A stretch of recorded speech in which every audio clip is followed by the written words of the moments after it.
The power of silence. அமைதியா இருந்து காயை நகர்த்துறது, இல்லைன்னா அமைதியா இருந்து தன் காரியத்தை வந்து சாதிச்சுக்கிறது.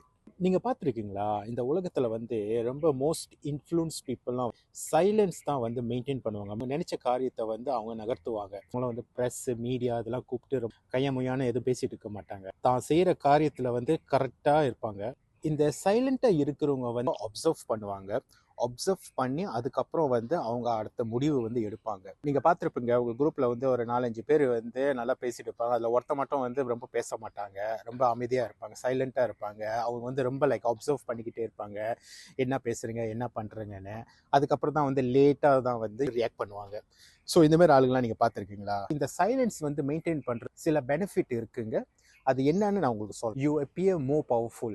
உங்களோட சைலன்ஸ் வந்து நீங்க வந்து ஒரு பவர்ஃபுல்லான ஆளுன்னு வந்து மற்றவங்களுக்கு வந்து அது ரிஃப்ளெக்ட் ஆகும். கம்பெனிக்கு வந்து நீங்க ஒர்க் பண்றீங்க, உங்க சூப்பர்வைசர், உங்களோட சூப்பர்வைசர் மேல சிஇஓ, ஒரு கம்பெனியோட சிஇஓனா அவங்களாம் வந்து ஏதாவது ஒரு ஒரு எஸ்கலேஷன், ஒரு இஷ்யூ வந்துச்சுன்னா வந்து பெருசாக ரியாக்ட் பண்ண மாட்டாங்க. அவங்க வந்து சைலண்ட் மெயின்டைன் பண்ணுவாங்க.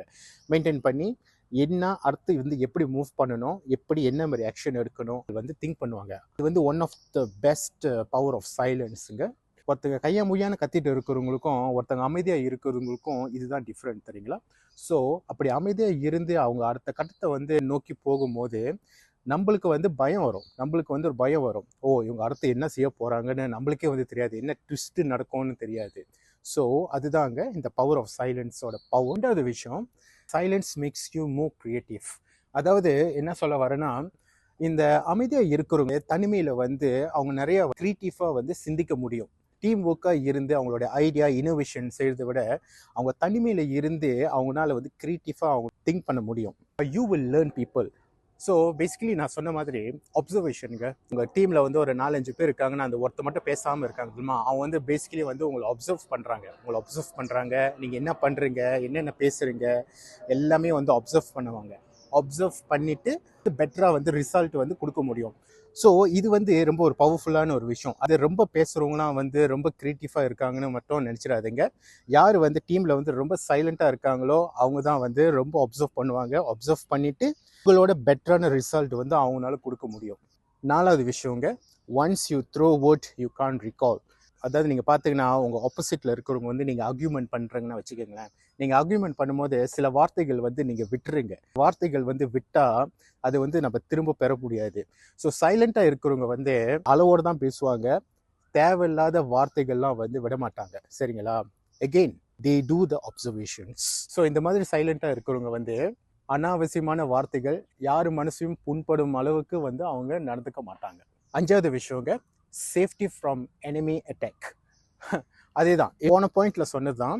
வார்த்தைகள் வந்து அனாவசியமாக விடக்கூடாது. அப்படி விட்டால் அது திரும்ப வாங்க முடியாது. ஸோ இவர்களுக்கு தெரியும். அதாவது இவர்கள் வந்து ரியாக்ட் பண்ணிட்டாங்கன்னா வச்சுக்கோங்களேன். இப்போ லெட்ஸே உங்களுடைய ஆப்போசிட்டில் இருக்கிறவங்க வந்து ரொம்ப வார்த்தையால் தாக்கியிருக்காங்கன்னா நீங்கள் உடனே ரியாக்ட் பண்ணிட்டீங்கன்னா அந்த ஆப்போசிட்டில் இருக்கிறவங்க வந்து உங்களை போட்டு தள்ளுறதுக்குன்னே வந்து ஒரு நாள் வந்து வெயிட் பண்ணிட்டு இருப்பாங்க, நரி மாதிரி. இருக்கிற காலம் வந்து யார் என்ன பண்ணுவாங்க, உங்கள் பின்னாடி வந்து என்ன செய்யலாம், உங்களை கவுக்கிறதுக்கு என்னென்ன பண்ணலான்னு வந்து பெரிய முயற்சி பண்ணிக்கிட்டு இருக்காங்க. ஸோ நம்மளுடைய வார்த்தைகள் வந்து ரொம்ப கவனமாக யூஸ் பண்ணணுங்க. வார்த்தைகள்ன்றது வந்து கன்னில் போகிற புல்லட் மாதிரிங்க. அது வந்து போணுச்சு அவ்வளோதான். ஸோ இந்த மாதிரி சைலண்டெல்லாம் உள்ளவங்களாம் வந்து அனாவசியமான வார்த்தைகள் வந்து விட மாட்டாங்க. இதை சொல்லியும் வந்து மாட்டிக்க மாட்டாங்க. அவங்க வந்து ரொம்ப கிரியேட்டிவாக ரொம்ப ஸ்மார்ட்டாக தான் மூவ் பண்ணுவாங்க. ஸோ கைஸ், சொன்ன இந்த 5 points the power of silence. So உங்களுக்கும் இந்த மாதிரி ஒரு ஃபீல்லாம் இருக்கா? நீங்களும் வந்து ஒரு சைலண்ட்டான ஆளா? நான் சொன்ன இந்த விஷயம்லாம் வந்து உங்களுக்கு பெனிஃபிட்டாக இருக்கும். சைலண்ட்டாக இருக்கணும் அப்படின்னு சொல்ல வரல. நம்ம கேட்க வேண்டிய இடத்துல கேள்வி கேட்கணும், பதில் சொல்ல வேண்டிய இடத்துல பதில் சொல்லணுங்க. அதே சமயம் வந்து நம்ம வந்து சைலண்ட் வந்து ரொம்ப மெயின்டைன் பண்ணணும். முக்கியமாக வந்து அப்சர்வ் பண்ணணுங்க.